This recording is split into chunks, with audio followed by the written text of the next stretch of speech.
Hey, this is my bike check. This is the brand new 2011 Kink curb.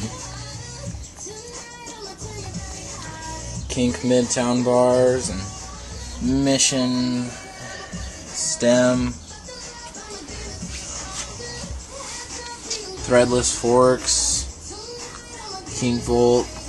PBR alienation rims. Laced to a Mission hub. What you would expect, stock parts.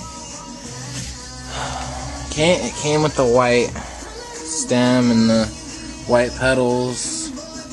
I didn't think it would because the website didn't show that, but that's cool. That's pretty much it. Mission seat post clamp. Mission seat post. And then the Kink seat. It's actually pretty nice for not being a pivotal seat.